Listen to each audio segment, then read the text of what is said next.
ਸਵਾਗਤ ਹੈ ਜੀ ਧਾਲੀਵਾਲ ਕਲਾਸਿਸ ਦੇ ਵਿੱਚ, ਜਿਸ ਦੇ ਵਿੱਚ ਆਪਾਂ ਗੱਲਬਾਤ ਕਰ ਰਹੇ ਹਾਂ ਪੀਟੈਟ ਦੇ ਬਾਰੇ। ਉਸ ਦੇ ਵਿੱਚ ਹਿਸਟਰੀ ਦੇ ਜੋ ਟੌਪਿਕ ਚੱਲ ਰਹੇ ਆ ਉਹਨਾਂ ਦੇ ਵਿੱਚ ਆਪਾਂ ਗੱਲਬਾਤ ਕਰ ਰਹੇ ਹਾਂ।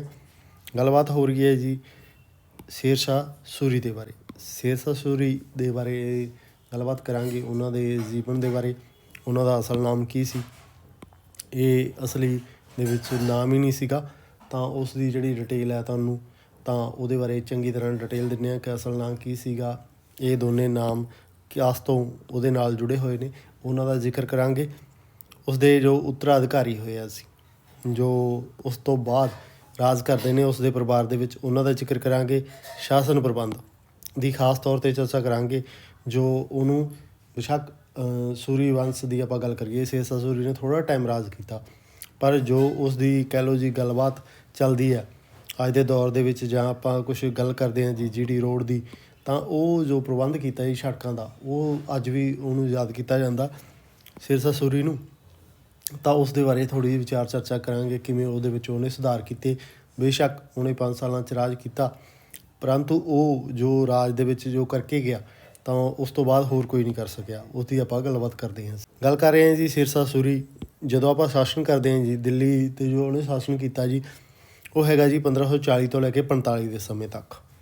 ਇਸ ਤੋਂ ਬਾਅਦ ਇਹਦੇ ਉੱਤਰਾਧਿਕਾਰੀ ਰਾਜ ਕਰਦੇ ਨੇ ਜੀ। ਟੋਟਲ ਆਪਾਂ ਗੱਲਬਾਤ ਕਰੀਏ ਜੀ 1555 ਤੱਕ ਇਹਨਾਂ ਦੇ ਸੂਰੀ ਪਰਿਵਾਰ ਦੀ ਆਪਾਂ ਗੱਲ ਕਰੀਏ ਜੀ, ਉਹ ਰਾਜ ਕਰਦੇ ਆ। ਸ਼ੇਰ ਸ਼ਾਹ ਦੀ ਆਪਾਂ ਗੱਲ ਕਰ ਰਹੇ ਹਾਂ, ਉਹਦੇ ਜਨਮ ਦੇ ਬਾਰੇ ਕੁਛ ਇੱਕ ਦੋ ਮਤ ਨੇ ਜੀ। ਕੁਝ ਇਹਦਾ ਜਨਮ ਜੀ 1486 ਅਤੇ ਕੁਛ ਇਹਨਾਂ ਦਾ ਜਨਮ 1472 ਮੰਨਦੇ ਆ। ਕੁਛ ਇਹਨਾਂ ਦਾ ਜਨਮ ਉਹਨਾਂ ਦੇ ਅਨੁਸਾਰ ਨੌਲ ਹੈ ਜੋ ਜੀ ਉੱਥੇ ਦੇ ਇਲਾਕੇ ਦੇ ਵਿੱਚ ਮੰਨਦੇ ਆ। ਕੁਛ ਹੁਸ਼ਿਆਰਪੁਰ ਦੇ ਨਜ਼ਦੀਕ ਪਿੰਡ ਬਜਵਾੜਾ ਪਿੰਡ ਦੇ ਵਿੱਚ ਕਹਿੰਦੇ ਜੀ ਉਹਨਾਂ ਦਾ ਜਨਮ ਹੋਇਆ, ਉੱਧਰ ਨੂੰ ਮੰਨਦੇ ਆ ਜੀ। ਇਹ ਦੋ ਮਤ ਨੇ ਜੀ, ਦੋ ਵਿਚਾਰ ਨੇ ਜੀ ਅਲੱਗ-ਅਲੱਗ, ਉਹਨਾਂ ਦੇ ਬਾਰੇ ਆਪਾਂ ਚਰਚਾ ਕੀਤੀ ਹੈ। ਤਾਂ ਆਪਾਂ ਇਹਨਾਂ ਦੇ ਅਸਲ ਨਾਮ ਦੀ ਗੱਲ ਕਰਦੇ ਹਾਂ ਜੀ। ਇਹਨਾਂ ਦਾ ਨਾਮ ਸੀਗਾ ਜੀ ਫਰੀਦ ਖਾਂ, ਜੋ ਇਹਨਾਂ ਦਾ ਅਸਲ ਨਾਮ ਸੀ, ਅਤੇ ਅੱਗੇ ਜਾ ਕੇ ਕਿਵੇਂ ਸ਼ੇਰ ਸ਼ਾਹ ਤੱਕ ਦਾ ਪਹੁੰਚਦਾ ਉਸ ਦੀ ਆਪਾਂ ਗੱਲ ਕਰਾਂਗੇ ਜੀ। ਮਾਤਾ ਪਿਤਾ ਦੀ ਆਪਾਂ ਗੱਲ ਕਰਦੇ ਹਾਂ ਜੀ। ਪਿਤਾ ਦਾ ਨਾਂ ਹਸਨ ਖਾਨ ਜੀ, ਜਿਹਦੇ 4 ਵਿਆਹ ਹੋਏ ਸੀਗੇ ਜੀ। ਅਤੇ ਹਸਨ ਖਾਨ ਦੇ ਕੁੱਲ ਕਿੰਨੇ ਪੁੱਤਰ ਸੀਗੇ ਜੀ? 8। ਅਤੇ ਫਰੀਦ ਉਹਨਾਂ ਵਿੱਚੋਂ ਸਭ ਤੋਂ ਵੱਡੀ ਪਤਨੀ ਦੇ ਕੁੱਖੋਂ ਪੈਦਾ ਹੋਇਆ ਸੀ। ਸੁਲੇਮਾਨ ਅਤੇ ਅਹਿਮਦ ਜੀ, ਜੋ ਉਹਨਾਂ ਦੇ ਭਰਾਵਾਂ ਦੀ ਗੱਲ ਕਰਦੇ ਹਾਂ ਜੀ, ਉਹ ਛੋਟੀ ਜੋ ਪਤਨੀ ਹੈਗੀ ਆ ਜੀ ਹਸਨ ਖਾਨ ਦੀ, ਉਸ ਦੀ ਕੁੱਖੋਂ ਪੈਦਾ ਹੋਏ ਸੀਗੇ ਜੀ। 4 ਵਿਆਹਾਂ ਦੀ ਆਪਾਂ ਜ਼ਿਕਰ ਕੀਤਾ ਜੀ, ਵੱਡੀ ਪਤਨੀ ਅਤੇ ਸਭ ਤੋਂ ਛੋਟੀ ਪਤਨੀ ਦਾ ਜ਼ਿਕਰ ਆਉਂਦਾ ਜੀ। ਬਚਪਨ ਦੀ ਆਪਾਂ ਗੱਲ ਕਰਦੇ ਹਾਂ ਜੀ ਉਹਨਾਂ ਦੇ, ਤਾਂ ਉਹਦੇ ਬਾਰੇ ਗੱਲਬਾਤ ਕਰਦੇ ਹਾਂ ਕਿ ਉਹਨਾਂ ਦੇ ਕਿਹਾ ਜਾਂਦਾ ਗਾ ਕਿ ਪੰਜਾਬ ਛੱਡ ਕੇ ਉਹ ਬਿਹਾਰ ਦੇ ਵਿੱਚ ਉਹਨਾਂ ਦੇ ਪਿਤਾ ਚਲੇ ਗਏ ਸੀਗੇ। ਤਾਂ ਉੱਥੋਂ ਦੇ ਸਵਾਮੀ ਜੋ ਸੀਗਾ ਜੀ ਜਮਾਲ ਖਾਂ ਦੇ ਕਹਿਣ 'ਤੇ ਸੁਲਤਾਨ ਲੋਧੀ ਅਤੇ ਜੀ ਉਹਨਾਂ ਨੂੰ ਕਹਿ ਲਓ ਜੀ ਕੁਛ ਇਲਾਕੇ ਦੇ ਦਿੱਤੇ ਸੀਗੇ, ਉੱਥੋਂ ਦੀਆਂ ਜਗੀਰਾਂ ਦੇ ਵਿੱਚ ਲਵਾ ਦਿੱਤਾ ਸੀਗਾ। ਉਹ ਸੀਗੀਆਂ ਜੀ ਸਸਰਾਮ, ਟਾਂਡਾ ਅਤੇ ਉਦੋਂ ਬਾਅਦ ਖਵਾਸਪੁਰ। ਇਹਨਾਂ ਦਾ ਨਾਮ ਨੋਟ ਕਰ ਲੈਣਾ ਜੀ, ਇੱਥੋਂ ਦੇ ਜਗੀਰਦਾਰ ਲਵਾਇਆ ਸੀਗਾ ਜੀ। ਉਸ ਤੋਂ ਬਾਅਦ ਆਪਾਂ ਗੱਲ ਕਰਦੇ ਹਾਂ ਜੀ ਬਚਪਨ ਦੇ ਵਿੱਚ ਹੀ ਕਈ ਸਾਲ ਉਹਨਾਂ ਨੇ ਕਿੱਥੇ ਰਹੇ ਆ ਜੀ? ਸਸਰਾਮ ਵਿੱਚ ਹੀ ਉਹਨਾਂ ਦਾ ਬਚਪਨ ਬੀਤਿਆ। ਅਤੇ ਫਿਰ ਜਿਹੜੀ ਸਿੱਖਿਆ ਦੀ ਗੱਲ ਕਰਦੇ ਹਾਂ ਉਹ ਕਿੱਥੇ ਕਿੱਥੇ ਹੋਈ ਹੈ ਜੀ? ਜੌਨਪੁਰ ਦੇ ਵਿੱਚ ਉਹਨਾਂ ਨੇ ਪਿਤਾ ਦੀ ਗੱਲ ਆਪਾਂ ਕਰਦੇ ਹਾਂ ਜੀ, ਉਹਨਾਂ ਕੋਈ ਖਾਸ ਧਿਆਨ ਨਹੀਂ ਸੀ ਦਿੱਤਾ ਉਹਨਾਂ ਦੀ ਸਿੱਖਿਆ ਦੇ ਵੱਲ। ਕਿਹਦੀ ਜੀ? ਸ਼ੇਰ ਸ਼ਾਹ ਸੂਰੀ ਦੀ ਛੋਟੀ, ਕਿਉਂਕਿ ਜੀ ਉਹ ਛੋਟੀ ਜੋ ਮਾਤਾ ਸੀਗੀ ਜੀ, ਛੋਟੀ ਬੇਗਮ ਦੇ ਹੱਥਾਂ ਦੀ ਕਠਪੁਤਲੀ ਸੀ। ਜਦੋਂ ਆਪਾਂ ਵੇਖਦੇ ਹਾਂ ਵਿਆਹ ਜਾਂਦੇ ਨੇ ਜੀ, ਤਾਂ ਕੁਦਰਤੀ ਗੱਲ ਹੈ ਕਿ ਯਾਰ ਝੁਕਾਅ ਉਹਨਾਂ ਦਾ ਉੱਧਰ ਸੀ, ਤਾਂ ਉਹ ਜ਼ਿਆਦਾ ਕੰਮਾਂ ਦੇ ਵਿੱਚ ਉਹਨਾਂ ਦਾ ਮਤਲਬ ਛੋਟੀ ਬੇਗਮ ਦਾ ਹੱਥ ਸੀ, ਤਾਂ ਕਰਕੇ ਉਹਦੀ ਫਰੀਦ ਭਾਵ ਸ਼ੇਰ ਸ਼ਾਹ ਦੀ ਜੋ ਪੜ੍ਹਾਈ ਦੇ ਵੱਲ ਕੋਈ ਧਿਆਨ ਨਹੀਂ ਸੀਗਾ। ਮਤਰੇਈ ਮਾਂ ਦੇ ਸਲੂਕ ਤੋਂ ਤੰਗ ਆ ਕੇ ਜੀ 1494 ਦੇ ਵਿੱਚ ਉਹ ਜੌਨਪੁਰ ਚਲੇ ਜਾਂਦੇ ਆ ਜੀ। ਉੱਥੇ ਫਿਰ ਫਾਰਸੀ ਅਤੇ ਅਰਬੀ ਦੀ ਸਿੱਖਿਆ ਪ੍ਰਾਪਤ ਕੀਤੀ। ਗੁਲਸਤਾ ਦੀ ਆਪਾਂ ਗੱਲ ਕਰਦੇ ਹਾਂ ਜੀ, ਬੋਸਤਾ, ਸਿਕੰਦਰਨਾਮਾ ਜਿਹੜੀਆਂ ਕਹਿ ਲਓ ਜੀ, ਉਹਨਾਂ ਨੇ ਚੰਗੀ ਤਰ੍ਹਾਂ ਕੰਠ ਕਰ ਲਿਆ ਸੀਗਾ ਇਹਨਾਂ ਕਿਤਾਬਾਂ ਦੀ। ਫਰੀਦ ਦੀ ਜੋ ਯੋਗਤਾ ਤੋਂ ਪ੍ਰਭਾਵਿਤ ਹੋ ਕੇ ਜੀ ਜਮਾਲ ਖਾਨ ਨੇ ਉਹਦੇ ਪਿਤਾ ਨਾਲ ਸਮਝੌਤਾ ਕਰਾਇਆ ਸੀ ਦੋਨਾਂ ਦਾ, ਜੋ ਆਪਸ ਵਿੱਚ ਨਹੀਂ ਬਣ ਰਹੀ ਸੀ ਪਿਓ ਪੁੱਤਰ ਦੀ, ਤਾਂ ਉਹ ਚੀਜ਼ਾਂ ਦਾ। ਅਤੇ ਹਸਨ ਖਾਂ ਨੇ ਆਪਾਂ ਗੱਲ ਕਰਦੇ ਹਾਂ ਪੁੱਤਰ ਨੂੰ ਬੁਲਾ ਕੇ ਆਪਣੀਆਂ ਜਗੀਰਾਂ ਦਾ ਪ੍ਰਬੰਧ ਕੀ ਦੇ ਦਿੱਤਾ ਸੀਗਾ, ਉਹਨੂੰ ਸੌਂਪ ਦਿੱਤਾ ਸੀਗਾ ਸ਼ੇਰ ਸ਼ਾਹ ਸੂਰੀ ਨੂੰ। ਫਿਰ ਆਪਾਂ ਗੱਲ ਕਰਦੇ ਹਾਂ ਜੀ ਜੋ ਸਮਾਂ ਹੈਗਾ 1497 ਤੋਂ ਲੈ ਕੇ 18 ਦਾ ਜਗੀਰਾਂ ਦਾ ਪ੍ਰਬੰਧ ਕਰਦਾ ਸੀ। ਇਸ ਸਮੇਂ ਦੇ ਵਿੱਚ ਫਰੀਦ ਨੇ ਜਿਹੜਾ ਹੈਗਾ ਗਾ ਇੰਨੇ ਸਮੇਂ ਦੇ ਵਿੱਚ ਕਿਹੜੀਆਂ ਕਿਹੜੀਆਂ ਜਗੀਰਾਂ ਉਹਨਾਂ ਕੋਲ ਆਈਆਂ ਸੀਗੀਆਂ ਜੀ, ਟਾਂਡਾ ਦੀ, ਖਵਾਸਪੁਰ ਦੀ ਅਤੇ ਸਸਰਾਮ ਦੀ, ਇਹਨਾਂ ਦਾ ਪ੍ਰਬੰਧ ਕੀਤਾ ਗਾ। ਅਤੇ ਯੋਗਤਾ, ਬੜੀ ਯੋਗਤੇ ਦਾ ਆਪਾਂ ਗੱਲ ਕਰਦੇ ਹਾਂ ਜੀ ਇਹਨਾਂ ਦਾ ਸ਼ਾਸਨ ਪ੍ਰਬੰਧ। ਜਦੋਂ ਯੋਗਤਾ ਦਿਖਾਈ ਆ, ਜ਼ਮੀਨਾਂ ਨੂੰ ਮਾਪਿਆ ਅਤੇ ਉਪਜ ਦੀ ਠੀਕ ਠਾਕ ਕਹਿ ਲਈਏ ਜੀ ਆਪਾਂ ਜਾਂਚ ਪੜਤਾਲ ਕਰਨ ਦੇ ਬਾਅਦ ਉਹਨਾਂ ਨੂੰ ਚੰਗੀ ਤਰ੍ਹਾਂ ਅੱਗੇ ਉਹਦਾ ਪ੍ਰਬੰਧ ਚਲਾਉਂਦੇ ਗਏ ਅਤੇ ਜਿਹੜਾ ਸੀਗਾ ਉਸ ਦੀ ਪ੍ਰਸਿੱਧੀ ਫੈਲਦੀ ਜਾਂਦੀ ਆ। ਬਿਹਾਰ ਦੇ ਗੱਲ ਕਰੀਏ ਜੀ, ਬਹਾਰ ਖਾਂ ਦੀ ਸੇਵਾ ਦੇ ਵਿੱਚ, ਜਦੋਂ ਆਪਾਂ ਬਿਹਾਰ ਦੇ ਆਪਾਂ ਗੱਲ ਕਰਦੇ ਹਾਂ ਜੀ 1519 ਦੇ ਵਿੱਚ ਉਹਨਾਂ ਦੇ ਪਿਤਾ ਨੇ ਉਹਨਾਂ ਨੂੰ ਸੇਵਾ ਦੇ ਵਿੱਚ ਸ਼ਾਸਕ ਦੇ ਕੋਲ ਲੈ ਗਏ ਅਤੇ ਉਹਨੂੰ ਉਹਨਾਂ ਦੀ ਸੇਵਾ ਦੇ ਵਿੱਚ ਛੱਡ ਦਿੱਤਾ ਸੀਗਾ। ਉਸਨੇ ਸੂਰੀ ਦੀ ਗੱਲ ਹੋ ਰਹੀ ਹੈ ਜੀ, ਸੂਰੀ ਨੇ ਬਿਹਾਰ ਦੇ ਸੂਬੇਦਾਰ ਸੀਗਾ ਜੀ ਜੋ ਬਹਾਰ ਖਾਂ ਦੀ ਕਹਿ ਲਓ ਜੀ, ਉਸ ਤੋਂ ਹੀ ਜਿਹੜਾ ਕਹਿ ਲਓ ਜੀ ਜਦੋਂ ਉਹਨੇ ਉਪਾਧੀ ਧਾਰਨ ਕੀਤੀ ਸੀ ਸੁਲਤਾਨ ਮੁਹੰਮਦ ਦੀ ਬਾਦਸ਼ਾਹ ਨੇ, ਤਾਂ ਉਹ ਕਹਿ ਲਓ ਸੁਤੰਤਰ ਹਾਕਮ ਘੋਸ਼ਿਤ ਕਰ ਦਿੰਦਾ ਅਤੇ ਉਹਦੇ ਅਧੀਨ ਨੌਕਰੀ ਕਰਨ ਲੱਗ ਜਾਂਦਾ। ਇੱਕ ਵਾਰ ਕਹਿੰਦੇ ਜੀ ਸ਼ਿਕਾਰ ਖੇਡਦੇ ਹੁੰਦੇ ਸੀ, ਉਹਨੇ ਸ਼ੇਰ ਮਾਰਿਆ ਸੀਗਾ, ਸ਼ੇਰਸ਼ਾਹ ਨੇ। ਹੁਣ ਯਾਦ ਰੱਖਿਓ ਜੀ, ਸ਼ੇਰਸ਼ਾਹ ਨੇ ਸ਼ੇਰ ਮਾਰਿਆ ਸੀ, ਜਿਸ ਕਰਕੇ ਜੀ ਉੱਥੋਂ ਦਾ ਜਿਹੜਾ ਜਿਸ ਦੇ ਅਧੀਨ ਕੰਮ ਕਰ ਰਹੇ ਸੀ ਬਹਾਰ ਖਾਂ ਦੇ ਅਧੀਨ, ਤਾਂ ਉਹਨਾਂ ਨੇ ਉਹਦੀ ਬਹਾਦਰੀ ਤੋਂ ਪ੍ਰਸੰਨ ਹੋ ਕੇ ਉਹਨੂੰ ਸ਼ੇਰ ਖਾਂ ਦੀ ਉਪਾਧੀ ਦਿੱਤੀ ਸੀ। ਇੱਥੇ ਹਜੇ ਵੀ ਇਹਦਾ ਪੂਰਾ ਨਾਂ ਨਹੀਂ ਹੋਇਆ ਜੀ, ਹਜੇ ਇਹਨੂੰ ਸਿਰਫ ਸ਼ੇਰ ਖਾਂ ਦੀ ਉਪਾਧੀ ਮਿਲੀ ਹੈ। ਨੋਟ ਕਰਨਾ ਜੀ, ਪੂਰਾ ਨਾਮ ਨਹੀਂ ਉਹਦਾ ਪ੍ਰੋਪਰ ਆਇਆ ਹਜੇ ਤੱਕ, ਸ਼ੇਰ ਖਾਂ ਤੱਕ ਅੱਧੇ ਨਾਮ ਤੱਕ ਹੀ ਪਹੁੰਚਿਆ ਗਾ। ਸ਼ੇਰ ਖਾਂ ਦੀ ਉਪਾਧੀ ਦਿੱਤੀ ਸੀ। ਯਾਦ ਕਰਨਾ ਜੀ ਕਿਹਨੇ ਦਿੱਤੀ ਸੀਗੀ ਅਤੇ ਉਹ ਕਿੱਥੋਂ ਦਾ ਸ਼ਾਸਕ ਸੀਗਾ, ਸੂਬੇਦਾਰ ਕਿੱਥੋਂ ਦਾ ਸੀਗਾ ਜੀ, ਉਸ ਦੀ ਆਪਾਂ ਗੱਲ ਕਰਦੇ ਹਾਂ। ਸ਼ੇਰ ਖਾਂ ਦੇ ਵੱਧਦੇ ਕਦਮਾਂ ਦੇ ਪ੍ਰਭਾਵ ਨੂੰ ਦੇਖਦੇ ਹੋਏ ਦੂਸਰੇ ਸਰਦਾਰ ਸੀ ਸਹਾਰ ਨਹੀਂ ਸੀ ਸਕੇ ਅਤੇ ਉਹਨਾਂ ਨੇ ਕੀ ਕਰਤਾ ਸੀਗਾ, ਬਹਾਰ ਖਾਂ ਨੂੰ ਉਸ ਦੇ ਵਿਰੁੱਧ ਭੜਕਾਉਣਾ ਸ਼ੁਰੂ ਕਰ ਦਿੱਤਾ। ਇਸੇ ਕਰਕੇ ਜੀ 1526 ਦੇ ਵਿੱਚੋਂ ਸ਼ੇਰ ਖਾਂ ਬਹਾਰ ਖਾਂ ਦੀ ਨੌਕਰੀ ਤੋਂ ਕੀ ਕਰਦਾ, ਹੱਥ ਧੋਣੇ ਪੈਂਦੇ ਆ, ਕਿਉਂਕਿ ਲਗਾਤਾਰ ਸਰਦਾਰ ਸੀ ਉਸ ਦੇ ਵਿਰੁੱਧ ਉਹਨੂੰ ਭੜਕਾ ਰਹੇ ਸੀ ਕਿ ਬਈ ਇਹ ਕਾਬਲ ਹੈਗਾ, ਤਾਂ ਉਹਦੇ ਕਰਕੇ ਹੌਲੀ ਹੌਲੀ ਉਹ ਜਿਹੜਾ ਹੈਗਾ ਗਾ ਉਹਨੂੰ ਉਹਦੀ ਨੌਕਰੀ ਤੋਂ ਕੱਢ ਦਿੰਦਾ। ਫਿਰ ਆਪਾਂ ਗੱਲ ਕਰਦੇ ਹਾਂ ਜੀ 1527-28 ਦਾ ਸਮਾਂ। ਇਸ ਦੇ ਵਿੱਚ ਕੀ ਕਰਦਾ ਜੀ ਸ਼ੇਰ ਖਾਂ, ਤਾਂ ਆਗਰੇ ਚਲਾ ਜਾਂਦਾ, ਫਿਰ ਬਾਬਰ ਦੀ ਫੌਜ ਦੇ ਵਿੱਚ ਭਰਤੀ ਹੁੰਦਾ। ਹੁਣ ਇਹ ਯਾਦ ਰੱਖਿਓ ਜੀ 1526 ਦੇ ਵਿੱਚ ਪਾਣੀਪਤ ਦੀ ਲੜਾਈ ਹੋਈ ਹੈ ਜੀ, ਉਸ ਤੋਂ ਅੱਗੇ ਹੁਣ ਇੱਥੇ ਬਾਬਰ ਆ ਗਿਆ ਸੀ, ਉਹਦੀ ਫੌਜ ਦੇ ਵਿੱਚ ਭਰਤੀ ਹੁੰਦਾ ਅਤੇ ਉਹਦੀ ਬਹਾਦਰੀ ਯੋਗਤਾ ਤੋਂ ਦੇਖ ਕੇ ਜੀ ਆਪਣੇ ਮਾਲਕ ਦਾ ਕਹਿੰਦੇ ਡੂੰਘਾ ਪ੍ਰਭਾਵ ਪਿਆ ਸੀ। ਤੀਖਣ ਬੁੱਧੀ 'ਤੇ ਬਾਬਰ ਨੇ ਆਪਣੇ ਮੰਤਰੀਆਂ ਨੂੰ ਕਹਿਤਾ ਸੀ, ਇਹ ਗੱਲ ਨੋਟ ਕਰ ਲਿਓ ਜੀ, ਬਾਬਰ ਨੇ ਉਸ ਟਾਈਮ ਉਹਦੇ ਬਾਰੇ ਜੋ ਸ਼ੇਰ ਖਾਂ ਦੇ ਬਾਰੇ ਆਪਦੇ ਮੰਤਰੀਆਂ ਨੂੰ ਕਹਿਦਾ ਸੀਗਾ ਇਸ ਦੀ ਨਿਗਰਾਨੀ ਕਰਨੀ ਹੈ ਸਖਤ। ਇਹ ਚਤੁਰ ਬਹੁਤ ਹੈ ਮਨੁੱਖ। ਉਹਦੇ ਮੱਥੇ 'ਤੇ ਸਮਰਾਟ ਬਣਨ ਦੇ ਚਿੰਨ੍ਹ ਵਿਖਾਈ ਦਿੰਦੇ ਆ। ਸ਼ੇਰ ਖਾਂ ਦੇ ਬਾਰੇ ਜੋ ਇੱਕ ਭਵਿੱਖਬਾਣੀ ਕਰਦਾ ਜੀ, ਕੌਣ, ਬਾਬਰ ਕਰਦਾ। ਉਹਦੇ ਵਿੱਚੋਂ ਇਹ ਮੈਂ ਵੱਡੇ ਵੱਡੇ ਅਫਗਾਨਾਂ ਨੂੰ ਵੇਖਿਆ ਪਰੰਤੂ ਕਿਸੇ ਦੇ ਵਿੱਚ ਇੰਨਾ ਪ੍ਰਭਾਵ ਨਹੀਂ ਪਾਇਆ ਜਿੰਨਾ ਕਿ ਸ਼ੇਰ ਖਾਂ ਨੇ। ਜੋ ਬਾਬਰ ਦੇ ਹੁਕਮਾਂ ਦੇ ਅਨੁਸਾਰ ਸ਼ੇਰ ਖਾਂ ਨੂੰ ਕੈਦ ਵਿੱਚ ਕਰ ਲਿਆ ਜਾਂਦਾ, ਬਾਅਦ ਦੇ ਵਿੱਚ ਕੁਝ ਸਮਾਂ ਬਾਅਦ ਉਹ ਕੈਦ ਦੇ ਵਿੱਚੋਂ ਭੱਜਣ ਵਿੱਚ ਸਫਲ ਹੋ ਜਾਂਦਾ ਗਾ। ਇਹ ਗੱਲ ਯਾਦ ਰੱਖਿਓ ਜੀ ਕਿ ਬਾਬਰ ਨੇ ਸ਼ੇਰ ਖਾਂ ਦੇ ਬਾਰੇ ਜੋ ਭਵਿੱਖਬਾਣੀ ਕੀਤੀ ਸੀ ਉਹ ਅੱਗੇ ਜਾ ਕੇ ਸੱਚ ਹੁੰਦੀ ਆ। ਮੁਗਲ ਸੈਨਿਕ ਪ੍ਰਣਾਲੀ ਭਲੀ ਭਾਂਤ ਸਮਝ ਗਿਆ ਸੀਗਾ ਉਹਦੀਆਂ ਕਮਜ਼ੋਰੀਆਂ ਨੂੰ ਵੀ, ਕਿਉਂਕਿ ਉਹਨੇ ਬਾਬਰ ਦੇ ਅਧੀਨ ਕੰਮ ਕੀਤਾ ਸੀ ਤਾਂ ਭਾਪ ਲਿਆ ਸੀ ਅਤੇ ਬਿਹਾਰ ਚਲਾ ਜਾਂਦਾ ਫਿਰ, ਕਿਉਂਕਿ ਉਹਨੂੰ ਕੈਦ ਕਰਨ ਦੀ ਕੋਸ਼ਿਸ਼ ਕੀਤੀ ਆ ਬਾਬਰ ਨੇ ਜੀ। ਮੁੜ ਬਿਹਾਰ ਦੇ ਹਾਕਮ ਦੀ ਸੇਵਾ ਦੇ ਵਿੱਚ ਚਲਾ ਜਾਂਦਾ ਅਤੇ ਸ਼ੇਰ ਖਾਂ ਬਿਹਾਰ ਵਿੱਚ ਪਹੁੰਚਿਆ ਤਾਂ ਸੁਲਤਾਨ ਮੁਹੰਮਦ ਆਪਾਂ ਕਿਹਨੇ ਉਪਾਧੀ ਧਾਰਨ ਕੀਤੀ ਸੀਗੀ ਜੀ, ਬਹਾਰ ਖਾਂ ਨੇ, ਉਸ ਦੀ ਆਪਾਂ ਗੱਲ ਕਰਦੇ ਹਾਂ।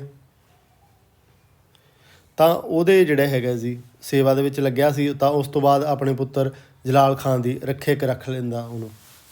ਕੁਝ ਦੇਰ ਬਾਅਦ ਉਹਦੀ ਮਤਲਬ ਮੌਤ ਹੋ ਜਾਂਦੀ ਹੈ ਬਾਦਸ਼ਾਹ ਦੀ ਉੱਥੋਂ ਦੀ, ਤਾਂ ਉਸ ਦੀ ਬੇਗਮ ਜੋ ਜੀ ਦਾਦੂ ਬੀਬੀ ਦੇ ਨਾਲ ਉਹਦਾ ਭਾਵ ਕੰਮ ਕਰਨ ਲੱਗ ਜਾਂਦਾ ਡਿਪਟੀ ਦੇ ਤੌਰ 'ਤੇ। ਵਕੀਲ ਬਣਾ ਦਿੱਤਾ ਗਿਆ ਸੀ। ਸਾਰਾ ਰਾਜ ਪ੍ਰਬੰਧ ਕੰਮਕਾਜ ਅਸਲ ਰੂਪ ਵਿੱਚ ਕੋਈ ਦੇ ਹੱਥਾਂ ਦੇ ਵਿੱਚ ਆ ਜਾਂਦਾ ਜੀ, ਸ਼ੇਰ ਖਾਂ ਦੇ ਹੱਥਾਂ ਵਿੱਚ ਆ ਜਾਂਦਾ ਗਾ।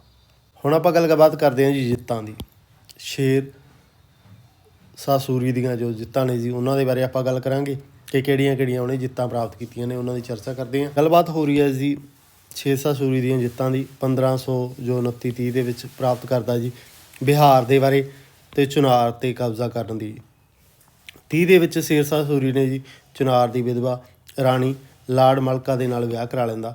ਜਦੋਂ ਵਿਆਹ ਹੋਊਗਾ ਤਾਂ ਕੁਦਰਤੀ ਗੱਲ ਹੈ ਉੱਥੋਂ ਦੇ ਜੋ ਏਰੀਆ ਸੀ ਉਸ ਦੇ ਅਧੀਨ ਆ ਜਾਏਗਾ। ਚੁਨਾਰ ਦੀ ਕਹਿ ਲਓ ਜੀ ਧਨ ਦੌਲਤ ਜੋ ਵੀ ਉੱਥੋਂ ਦਾ ਖਜ਼ਾਨਾ ਸੀ ਤਾਂ ਸਿੱਧਾ ਅਧਿਕਾਰ ਕਿਹਦਾ ਹੋ ਗਿਆ ਜੀ, ਸ਼ੇਰਸ਼ਾਹ ਸੂਰੀ ਦਾ ਹੋ ਗਿਆ।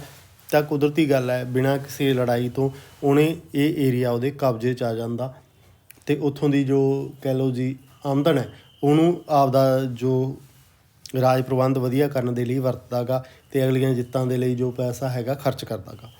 ਉਸ ਤੋਂ ਬਾਅਦ ਗਾਜ਼ੀਪੁਰ ਦੀ ਜੋ ਅਮੀਰ ਵਿਧਵਾ ਗੌਹਰ ਗੁਸਾਈ ਦੀ ਆਪਾਂ ਗੱਲ ਕਰਦੇ ਹਾਂ, ਉਹਦੇ ਨਾਲ ਵੀ ਵਿਆਹ ਕਰਾ ਲੈਂਦਾ। ਗੌਰ ਵਿਆਹੀ ਦੇ ਆਪਾਂ ਗੱਲ ਕਰ ਰਹੇ ਹਾਂ ਜੀ ਗਾਜ਼ੀਪੁਰ ਦੀ ਅਮੀਰ ਵਿਧਵਾ ਦੀ ਗੱਲ, ਗੌਹਰ ਦੇ ਨਾਲ ਉਹਦੇ ਨਾਲ ਵੀ ਇਹ ਵਿਆਹ ਕਰਾਉਂਦਾ।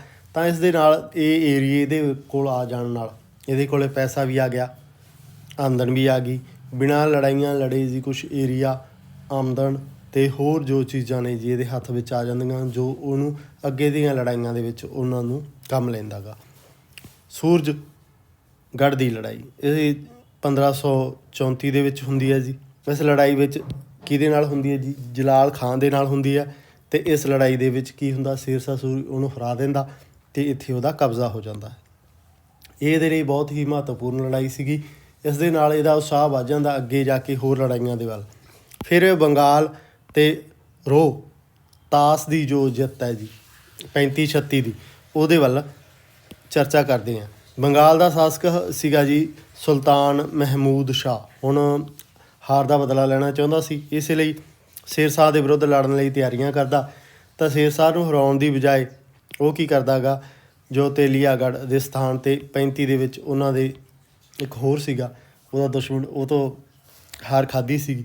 ਅਤੇ ਫਿਰ ਕੀ ਕਰਦੇ ਆ ਉਹ ਦੋਨੇ ਕੀ ਕਰਦੇ ਆ, ਮਹਿਮੂਦ ਸ਼ਾਹ ਨੂੰ ਸ਼ੇਰਸ਼ਾਹ ਦੇ ਵਿਰੁੱਧ ਬੰਗਾਲ ਦੇ ਪ੍ਰਦੇਸ਼ ਸਾਰੇ ਪ੍ਰਦੇਸ਼ਾਂ ਨੂੰ ਦੇਣੇ ਪੈ ਜਾਂਦੇ ਆ ਅਤੇ ਉਹਨੂੰ ਕੀ ਆ ਪੈਸਾ ਮਿਲ ਜਾਂਦਾ ਜੀ, ਸੋਨਾ ਦੀਆਂ ਮੋਹਰਾਂ ਆਦਿ ਉੱਥੋਂ ਮਿਲ ਜਾਂਦੀਆਂ।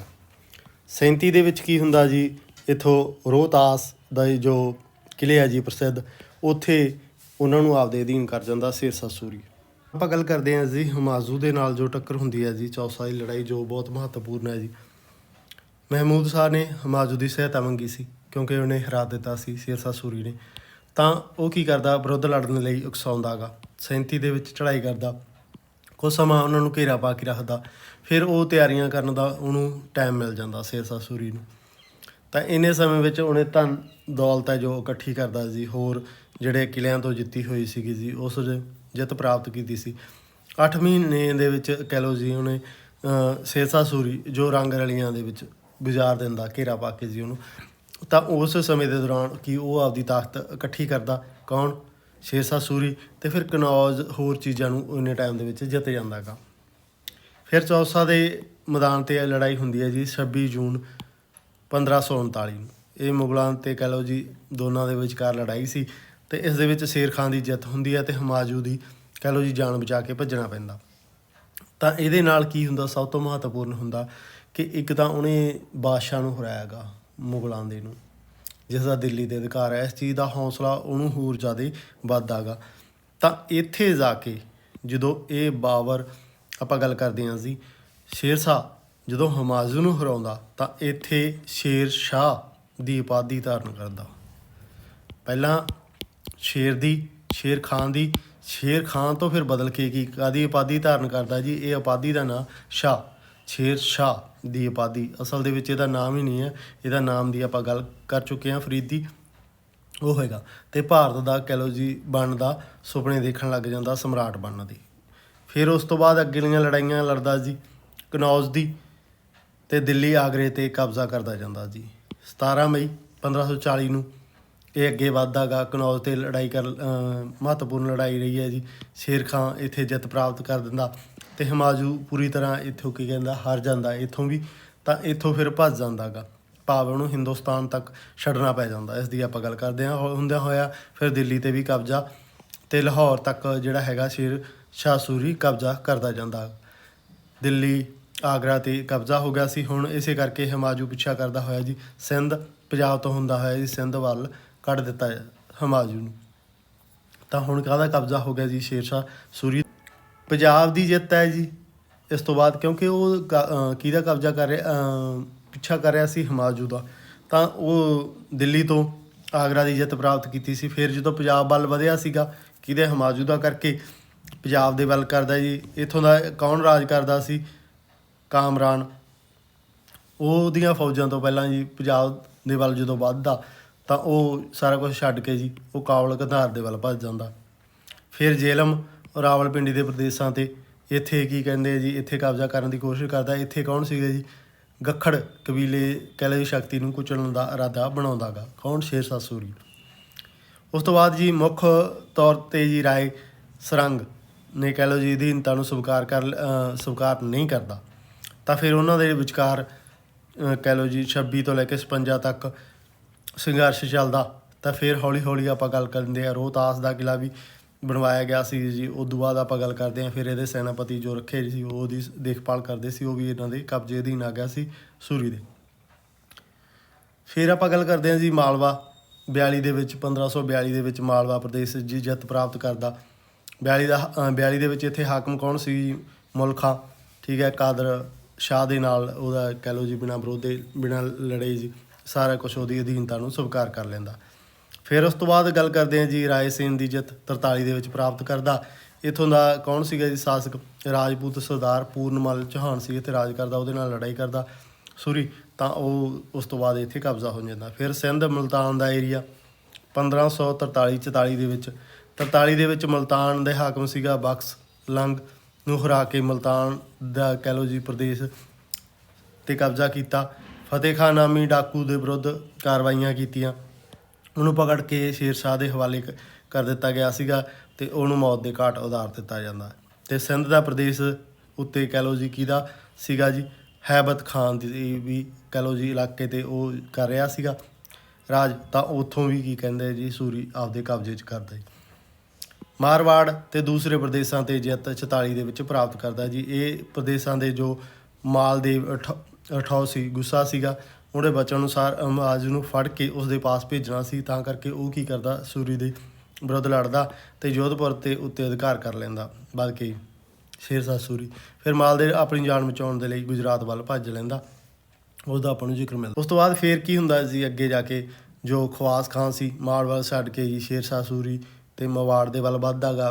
ਕਹਿ ਲਓ ਜੀ ਕਿਸੇ ਕਿਸਮ ਦੇ ਵਿਰੋਧ ਬਿਨਾਂ ਜੀ ਚਿਤੌੜ ਦੇ ਕਿਲ੍ਹੇ ਦੇ ਅਧਿਕਾਰ ਹੋ ਜਾਂਦਾ। ਕਿਹਦਾ? ਸੂਰੀ ਦਾ ਹੋ ਜਾਂਦਾ ਜੀ। ਰਾਜਸਥਾਨ ਦੇ 4 ਪ੍ਰਸਿੱਧ ਜ਼ਿਲ੍ਹੇ ਜੀ ਅਜਮੇਰ, ਆਬੂ ਪਰਬਤ, ਜੋਧਪੁਰ ਅਤੇ ਚਿਤੌੜ ਅਤੇ ਸ਼ੇਰ ਸ਼ਾਹ ਸੂਰੀ ਦੇ ਅਧੀਨ ਆ ਜਾਂਦੇ ਆ। ਬਾਕੀ ਰਾਜਪੂਤ ਪ੍ਰਦੇਸ਼ਾਂ ਦੀ ਗੱਲ ਕਰੀਏ ਜੀ, ਆਪਣੇ ਸਾਮਰਾਜ 'ਚ ਮਿਣਾ ਮਲਾਏ ਜੀ ਉੱਥੋਂ ਦੇ ਦੁਆਰਾ ਸਰਦਾਰਾਂ ਦੀ ਅਧੀਨਤਾ ਸਵੀਕਾਰ ਕਰਨ 'ਤੇ ਉਹਨਾਂ ਪਾਸ ਹੀ ਰਹਿ ਦਿੰਦਾ ਅਤੇ ਸਿਰਫ ਇਕੱਲੀ ਅਧੀਨਤਾ ਹੀ ਸਵੀਕਾਰ ਕਰਾਉਂਦਾ। ਆਪਾਂ ਗੱਲ ਕਰਦੇ ਹਾਂ ਜੀ ਕਲਿੰਜਰ ਦੀ, ਉੱਤੇ ਅਧਿਕਾਰ ਕਰਨ 'ਤੇ ਸ਼ੇਰ ਸ਼ਾਹ ਸੂਰੀ ਦੀ ਮੌਤ। 45 ਦੇ ਵਿੱਚ ਕੀ ਹੁੰਦਾ ਜੀ? ਇੱਥੇ ਰਾਜੇ ਕੀਰਤ ਸਿੰਘ ਨੂੰ ਹਰਾ ਕੇ ਜੀ ਸ਼ੇਰ ਸ਼ਾਹ ਸੂਰੀ ਨੇ ਇਹ ਕਿਲ੍ਹਾ ਜਿੱਤ ਲੈਂਦਾ ਗਾ।